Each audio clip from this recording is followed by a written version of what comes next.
Assalamualaikum warahmatullahi wabarakatuh. Perkenalkan, nama saya Adelia Putri. Saya dari absen 1 dari kelas 02 FKKP 006 atau dari kelas 2F. Nah, izinkan saya untuk memaparkan materi mengenai pengincaran obat. Apa sih pengenceran obat itu? Pengenceran obat atau pemicikan obat merupakan tahapan yang harus dilakukan untuk meningkatkan keakuratan takaran obat dalam resep yang disebabkan takaran obat kurang dari 50 mg, sehingga dikhawatirkan alat tidak akurat saat menimbangnya, sehingga perlu dilakukan pengenceran. Nah, pengenceran biasanya dilakukan dengan penambahan zat yang tidak memiliki efek farmakologi atau netral, seperti sakarum laktis dan aquades.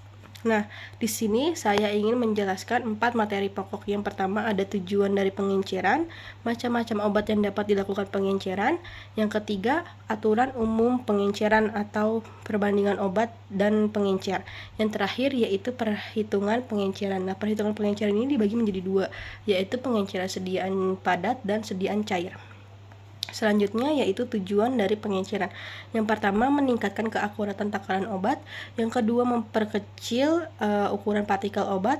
Yang ketiga yaitu mempercepat proses difusi. Nah, proses difusi ini prinsipnya yaitu perpindahan konsentrasi dari yang tinggi ke yang rendah. Selanjutnya itu ada macam-macam obat yang dapat dilakukan pengenceran, ada dua, yaitu serbuk dan obat cair. Serbuk juga dibagi menjadi dua kelompok, yaitu fulvis dan fulvera, sedangkan obat cair yaitu ada 3, larutan, suspensi, dan emulsi.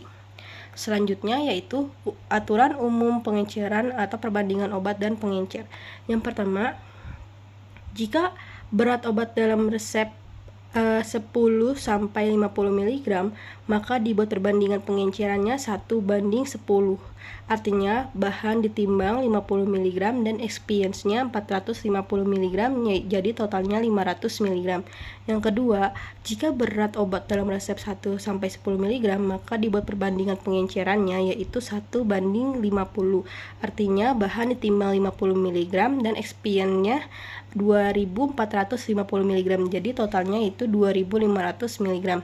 Nah, yang ketiga, jika berat obat dalam resep 0,1 sampai 1 mg, maka dilakukan 2 kali pengenceran atau pengenceran bertingkat.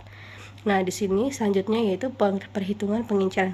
Yang tadi saya sebutkan, perhitungan pengenceran dibagi menjadi dua, yaitu sediaan padat dan sediaan cair. Di sini contohnya yaitu pada pengenceran sediaan padat ada CTM dengan berat 0,050 gram. Nah, 0,050 gram ini dijadikan ke miligram sama dengan 50 mg. Jadi perhitungannya yaitu 50 mg per 4 mg per tablet. 4 mg ini dari dosis si CTM-nya.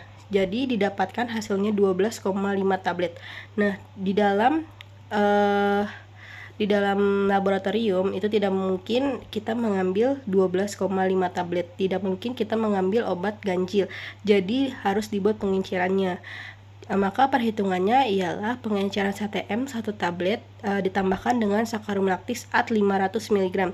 Jadi 0,5 per 1 tablet dikali 500 sama dengan 250 mg. Nah, sisanya 500 dikurang 250 mg sama dengan 250 mg.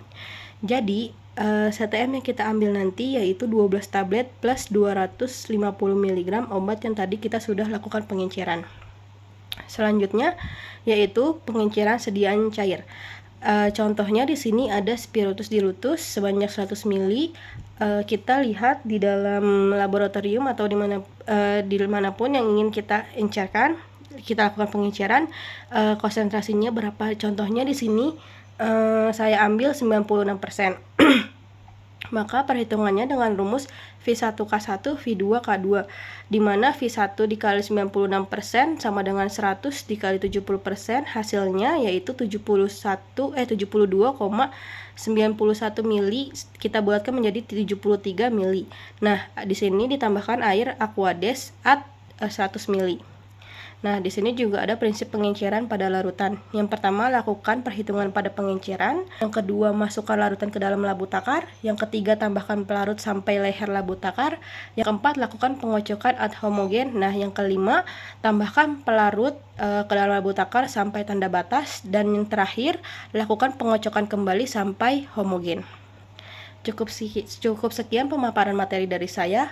Kurang lebihnya mohon maaf. Wassalamualaikum warahmatullahi wabarakatuh.